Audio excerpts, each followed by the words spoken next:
Chelsea fans, I think it's the news that none of us wanted to hear. Well, at least the ones that want Pochettino sacked didn't want to hear. David Ornstein comes out and basically says they want him here for the long term. What? Yes, we will explain his comments. I can't believe what I'm reading. Number two, Mauricio Pochettino basically comes out with comments, us against the world and us against the Chelsea fans. Because he basically tells us, come on, give me your best. Give it! And this really frustrates me because the reason why so many fans can't resonate with him is because he's just not being open and honest. And finally, we've got a set piece issue and Chelsea are trying to resolve it. They are talking to the very best in the league.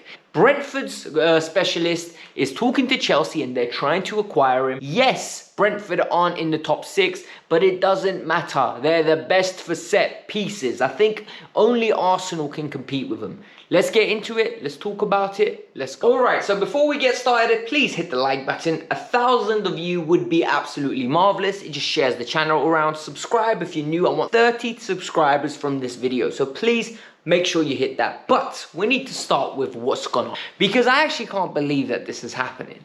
David Ornstein, talking to NBC, has decided to give us a scoop, give us an exclusive. And guys, we already know David Ornstein, Fabrizio Romano, Ben Jacobs, they've got people within the club. They've got people within the club that do talking to them to almost feed the information to the narrative so that the masses hear it and they either fall in line or they just get informed by the club.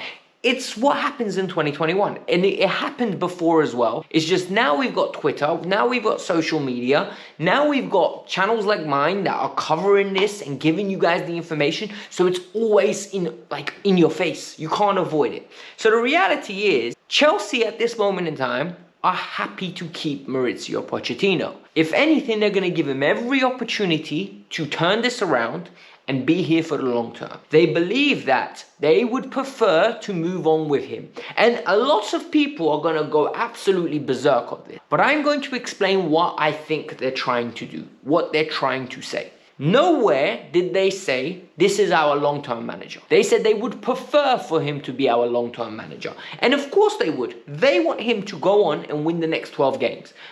All fans should want him to go on and win the next 12 games. All fans should want him to turn it around and for all of us to have a system to play with. The problem is, why haven't they sacked him? And I'm going to explain. They don't want to go and get another interim. As long as he is here, the players still think he might be here next year. And if he's here next year, all the players that are on 8-9 year contracts better buck up their ideas and make sure that they're still trying and training, given 100% in games, and more importantly, trying to develop. An interim comes in, it's the equivalent of having a supply teacher. You've got some time off. Genuinely, you're not here to learn too much. You're here to have fun with your mates. This is not going to end well. And there is the problem. They don't want to sack him because they don't want to just get another supply teacher in. Trust me, when the end of the season comes, he will be gone. There is no way you invest as much money as these people have only to want to keep a manager of this magnitude. No chance. Mauricio Pochettino has come out and spoken a little bit more to the media, and more quotes are coming out after the Brentford game. And I think Mauricio's hit the point now where he wants to get sacked, because some of his comments are of a manager that just doesn't care. And I will explain to you what I mean when I say he just doesn't care. Firstly, he has come out and said, do you know what? Results haven't been fantastic, but we've had good performances. And I'm like, what good performances, Mauricio? Please explain. He said, I'm very proud of the performances. The players are doing everything they can. The energy levels are there. Good performances. Nonsense. Absolute nonsense. And I've got the performances here, right?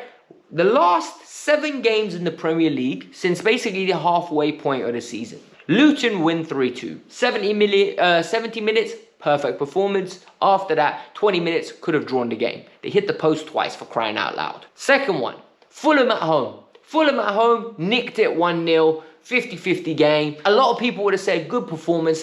This is how you grind out a win. Fair enough, we'll take it. Penalty win from Cole Palmer. Then we got smashed 4-1 by Liverpool. I think people have forgotten about that. Don't worry, when it's bad, it goes again. 4-2 against Wolves. Yes, once again, humiliated at home, yet no one's going to talk about it. Went away to Palace, late victory. Everybody was singing the Bob Marley tune. Everyone's getting excited. Happy days. You need one of those victories every now and then, you know. Get tough, passion fight. Go away to Manchester City. Very good result in the sense we grinded out a point. Got very lucky with Haaland having his non-shooting boots on that day. However, we should have scored to make it 2-0. Could have put the game out of that side. So we'll take the point. Then this weekend, Brentford 2-2. Going away to Brentford's difficult. Wasn't a good performance. 45 minutes good performance.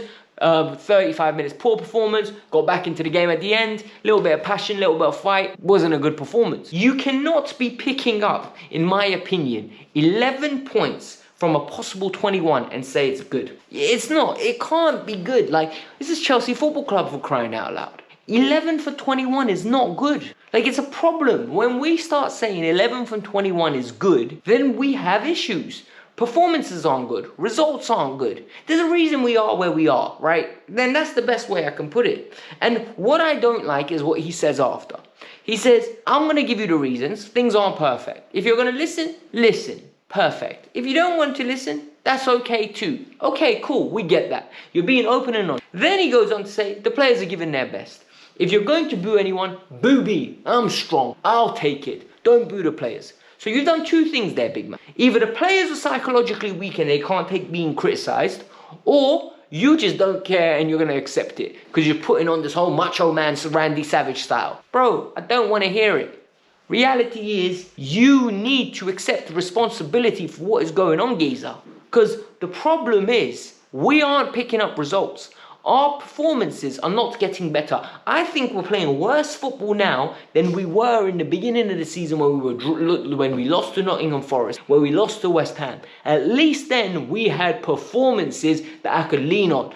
Bournemouth away 0-0 draw. At least then I could say that we could have taken our chances. But now, I just feel like we're not creating more chances, and it's frustrating because I kind of want Poch to turn this around. We need Europa League football. However, I don't see it happening. So we're just going to have to ride this out. We're going to have to ride this out. So a lot of fans have got an issue with Chelsea going and acquiring backroom staff from clubs that are meant to be lower than us. At this moment in time, Brighton and Brentford are rivals to us. Like, let's not deny it. Like, Brighton live rent-free in all of our brains. We literally funded the institution.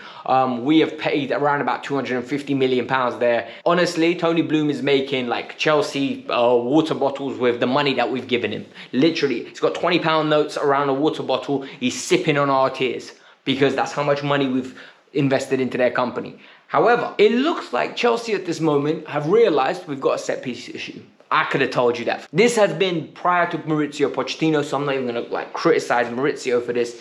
We have had an issue under Thomas Tuchel after a certain period. I remember at one period we had Trevor Chalobah scoring goals. We had Thiago Silva scoring goals, Rudiger scoring goals. And then all of a sudden, we just can't beat the first man. Mount's free kicks weren't beating the first man. Gallagher's free kicks weren't, but corners weren't beating the first man. Chili's weren't. Enzo's on. Like, we're not beating the first man on delivery, nor when we do, anyone attacking it with any impetus or vim.